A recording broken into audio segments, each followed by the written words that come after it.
Hello YouTubers and fellow Candle Power forum members. I am AR Biker 501 from the Little Rock area, and just want to do my first attempt at a quick review of a new flashlight I received from a guy on the website. Appreciate your help acquiring that light.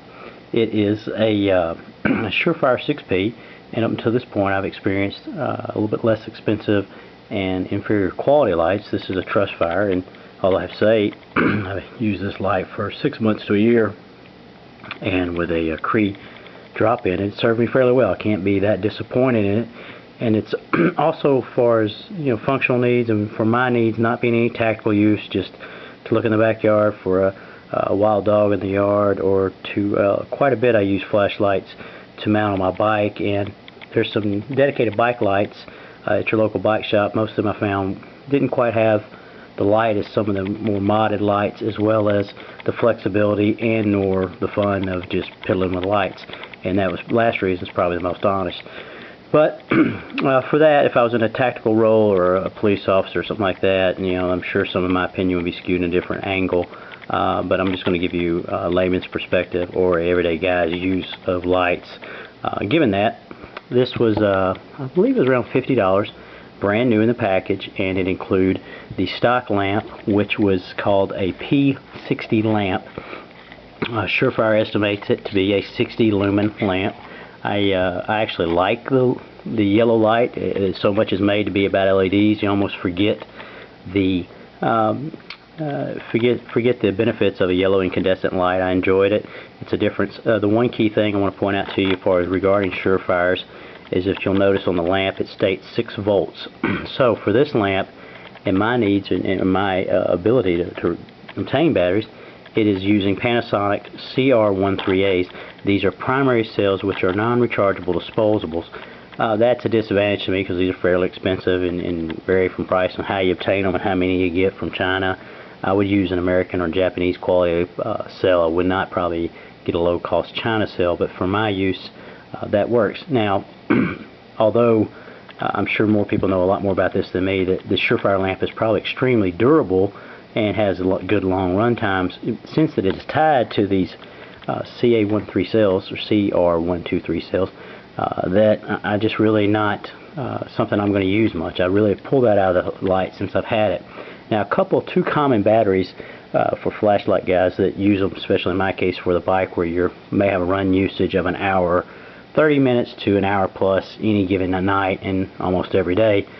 This larger cell, and this particular brand is a Surefire, but it comes in many different brands, is an 18650, as you can tell, with which will give the common LED, depending on how it's built, an hour and a half to even 3 hours worth of run time, as well as 2 smaller. These are 16, I believe 340 is what they're called, and so I use 2 of those.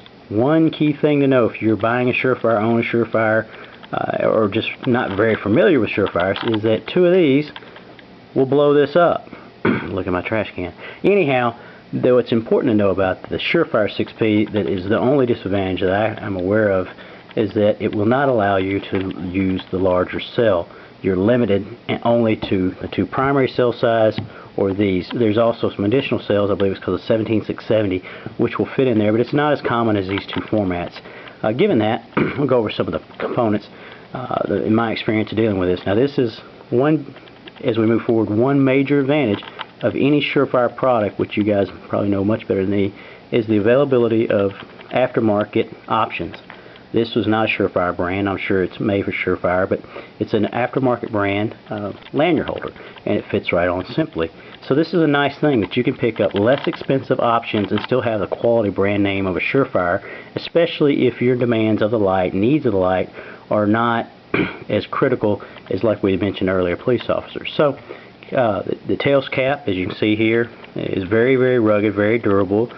Even though this tail cap has really worked, I've had to actually replace the inner workings of this tail cap because eventually they gave out. I don't foresee that happening with a Surefire. Another advantage of the Surefire is that it actually has it's a forward clicky, which for the longest time I really didn't know exactly what that meant, but the forward clicky means that you have the option of just picking up the light, pressing forward, and using light temporarily, and as soon as you remove your thumb, it will disengage.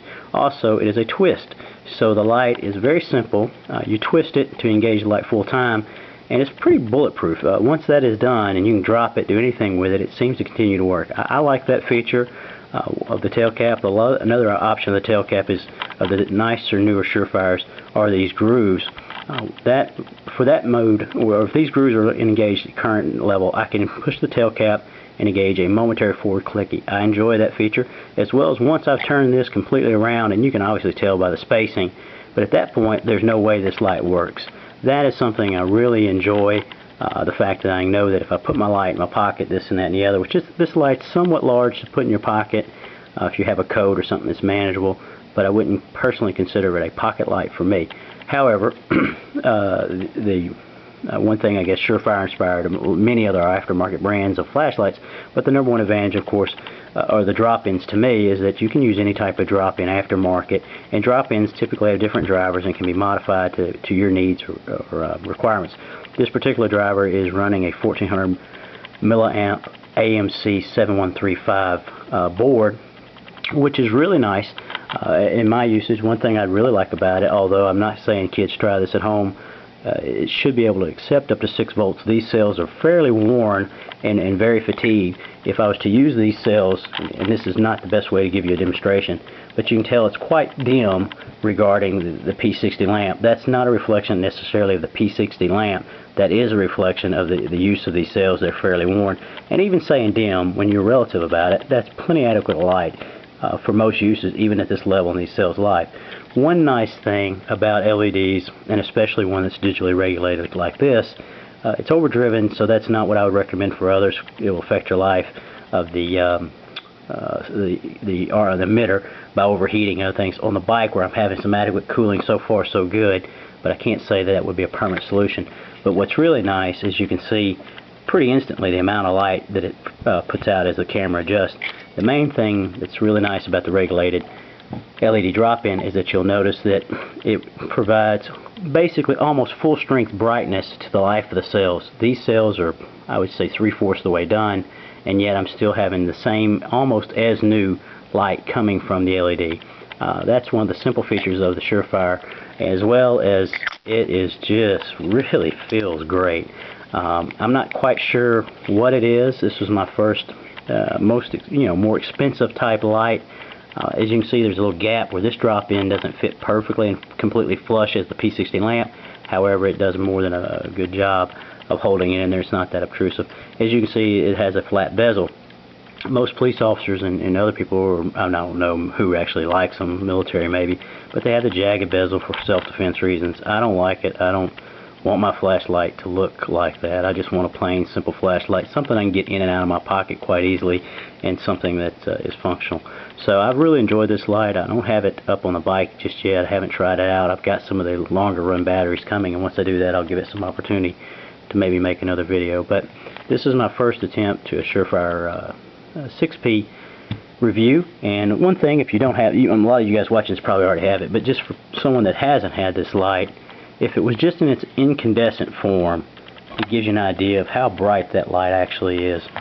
The measurements of this light, I believe, are registered right at 5 1/4, which if you look at the tape, it's just pretty much there.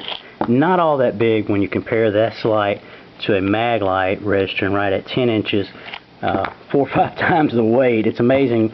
You know, you're used to toting these mag lights around, and as the time goes on, you've got these nicer lights and you don't touch them, and then you pick up a mag light. It's amazing how actually heavy it is.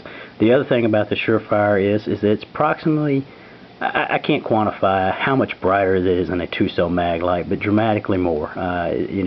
Light is difficult to measure and quantify because it's not a directly proportionate issue. Something that's 100 lumens versus 200 lumens doesn't quite register with the eye, and I'm going to try to do some videos for that. Maybe I can demonstrate how candlelight illuminates enough to see, but yet once you remove that candlelight and versus a flashlight, you can still see. There's being able to see better, and there's being able to see, but that's a whole other issue. Thank you guys for watching, and I hope you have a great day.